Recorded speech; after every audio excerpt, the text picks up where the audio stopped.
Bismillah ar-Rahman ar-Rahim. Alhamdulillah. Wassalatu wassalamu ala Rasulillah. My brothers and sisters in Islam, we are now in the last 10 nights of Ramadan. And these are days that are blessed. And these are days that are most beloved to the believers. These are days of opportunities to earn Allah Azza wa Jal's forgiveness, His mercy, and be freed from the hellfire, and be drawn nearer and nearer to Allah subhanahu wa ta'ala, and to secure a place in Jannatul Firdaus. These are the nights here. And my brothers and sisters in Islam, listen to this hadith very carefully. Nabi sallallahu alayhi wa sallam, he said, ما من ساعة تمر بابن آدم لا يذكر الله تعالى فيها إلا حسر عليها يوم القيامة. He sallallahu alayhi wa sallam said that there is not an hour, a moment that passes by the life of the son of Adam in which he does not fill it with dhikrullah azza wa jal, with the remembrance of Allah, except that he will regret it on the day of judgment. And Nabi sallallahu alayhi wa sallam is teaching us, every hour that goes by in which we do not utilize and use it to remember Allah azza wa jal, we will regret it on the day of judgment. Imagine this hour is in Ramadan. Imagine this hour is in the last 10 days of Ramadan. And then imagine it is in the last 10 nights of Ramadan and it is on Laylatul Qadr. How intense would a person's regret be on the day of judgment that he did not fill these moments with dhikrullah azza wa jal.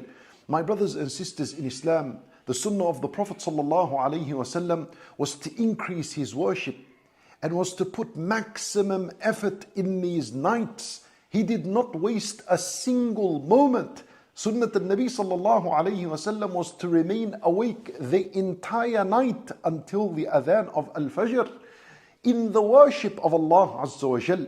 And I want to bring to your attention a worship that you and I are supposed to be engaged with, and that is dhikrullah Azza wa Jal, al-dhikr that is upon the tongue and on the heart. Subhanallah, walhamdulillah, wallahu akbar, wa la ilaha illallah. Make it your mission for these last 10 nights to say al-dhikr, subhanallah, walhamdulillah, wa la ilaha illallah, wallahu akbar, at least 100,000 times, at least, Allahu akbar.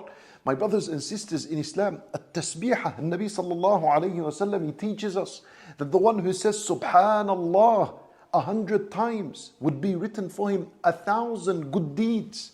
And imagine that is scored and recorded for you during Laylatul Qadr. Allahu Akbar. This is what at-tasbih would do. And this is very simple, this worship. It doesn't require wudu, it doesn't require facing the qibla, it just requires a motion of the heart and a movement of the tongue and a presence of the heart. Hadi subhanallah. Look at the word alhamdulillah. And Nabi sallallahu alayhi wa sallam teaches us alhamdulillah tamla'ul mizan. That one alhamdulillah fills the scale on the day of judgment. You know, our problem on the day of judgment is this scale. How are we going to fill it up with good deeds? Here's the solution. One alhamdulillah will fill the scale for you. Imagine this alhamdulillah is said during Laylatul Qadr. Imagine the reward, the immense reward Allah Azza wa Jal would give the believer. Focus and be present. Make sure your heart is present when you say alhamdulillah. You truly need to mean alhamdulillah for everything that Allah Azza wa Jal has bestowed upon you, and for every guidance that Allah Azza wa Jal has given you. And then you move on to Allahu Akbar. Umar radiyallahu anhu used to say that the word Allahu Akbar is better than this worldly life and everything that is in it. Allahu Akbar. One Allahu Akbar is better than me gifting you this entire worldly life and everything that is in it. And that is because this Allahu Akbar, it'll remain with you and you will see it on your good deeds before Allah subhanahu wa ta'ala. You'll see it in the scale. Whereas if I give you this entire worldly life, it's temporary. The day you die, you lose it all. It doesn't belong to you anymore. And then la ilaha illallah. And this is for why the entire earth and for why all creation was created, so that they can fulfill this word, La ilaha illallah. You will find your purpose when you say La ilaha illallah.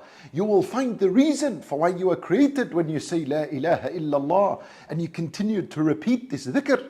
Give it hours during the night and also during the day as well. Get your heart trained and used to dhikrullah subhanahu wa ta'ala. And these nights of Ramadan are best spent in as-salat. As-salat, qiyamul layl. Spend the nights with qiyamul layl.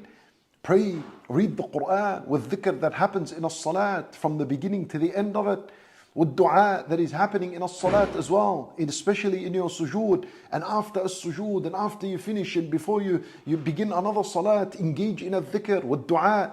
Do not stop. Do not stop. These are only a couple of hours, just a few hours. You invest them and huge returns on the day of judgment. Huge returns. خَيْرٌ مِّنْ أَلْفِ شَهْرٍ. Allah subhanahu wa ta'ala mentions in the Quran, better than 1,000 months and more of worship. So my brothers and sisters in Islam, this is supposed to be the plan of every believer. This is supposed to be the attitude and the mindset and the approach towards these 10 nights of Ramadan. My brothers and sisters in Islam, we ask Allah Azza wa Jal to accept from us and to grant us the ability and the strength that we worship Him throughout these nights, and to accept from us. Wallahu a'lam. Wa sallallahu wa sallam wa baraka ala nabiyyina Muhammadin wa ala alihi wa sahbihi ajma'een.